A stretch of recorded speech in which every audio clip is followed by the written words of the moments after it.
નમસ્કાર, આપ જોઈ રહ્યા છો સ્પાર્ક ટુડે ન્યૂઝ। નવસારી શહેરમાંથી એક ચિંતાજનક સમાચાર સામે આવ્યા છે। અહીં કાલિયાવાડીને પૂરતું પાણી જોઈએ તેવી માંગ ઉઠી છે। સ્માર્ટ સિટી તરફ આગળ વધી રહેલા નવસારીના ધેલ તલાવડી કાલિયાવાડી વિસ્તારમાં પ્રાથમિક સુવિધાઓનો ઘોર અભાવ જોવા મળી રહ્યો છે।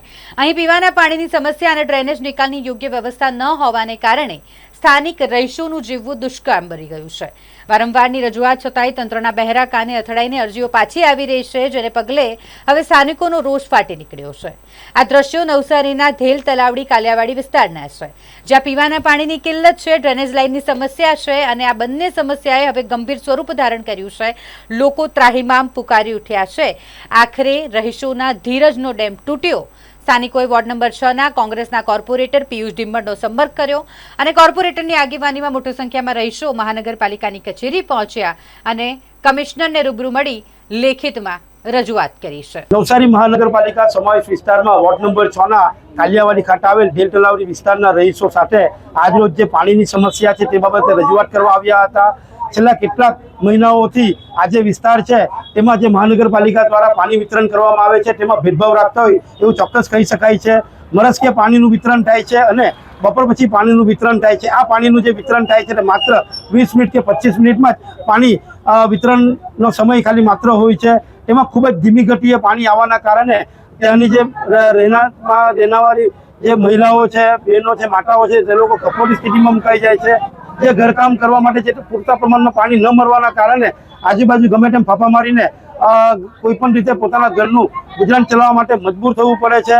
ત્યારે મહાનગરપાલિકામાં રજૂઆત કરી છે ત્યારે વોટર વર્ક્સના અધિકારીએ સાંત્વના આપી છે કે પાણી બાબતનું જે નિરાકરણ છે તે અમે લાવીશું, પરંતુ આગામી સમયમાં આખા શહેરમાં જે પાણી બાબતની જે સમસ્યા છે જો નિરાકરણ લાવવામાં આવશે તો દરેક વિસ્તારોને ભેગા કરીને મોટું એક જળ આંદોલન શહેરમાં કરવામાં આવશે અને તેના માટે ગાંધી ચિંધ્યા માર્ગે જે કરવું પડે તે કરવા માટે છીએ।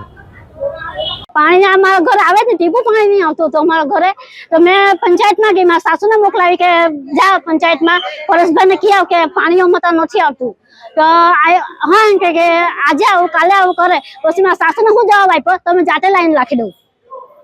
હા, એ પંચાયતમાંથી આપેલો। એ મારા સાસુ ગયેલી એટલે મેં પૂછ્યું નહીં, તો પરેશભાઈને ઘરે ગઈ, મેં કેટલા ફોન કર્યા તો આજે આવું કાલે આવું કે કરે પણ ઘરે આવે નહીં। આજે આવું કાલે કરી આપું, ચૂંટણી ગઈ ને હમણાં ચૂંટણીના બીજા દિવસે એમ કે તને 2 દિવસમાં લાઈન રાખી આપું।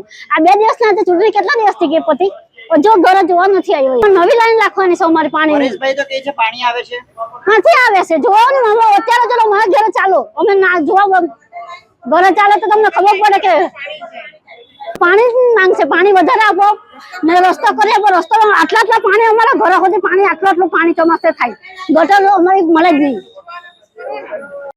કબીલપોર ધેલ તલાવડી વિસ્તારની અંદર ના રહીશો પાણી પૂરતા પ્રમાણમાં નથી મળતું એ માટેની ફરિયાદ હતી, એ માટે આવ્યા હતા।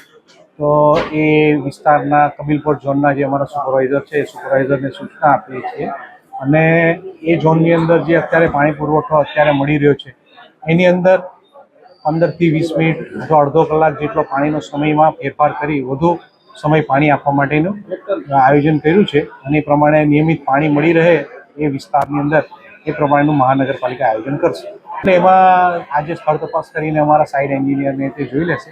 એમાં જો જૂની લાઈન હશે તો એ નવી લાઈન રિપ્લેસ કરવાની છે, નવી લાઈન રિપ્લેસ પણ કરી દેશે અને પૂરતા પ્રમાણમાં પાણી પુરવઠો મળે એ માટે કરીશું।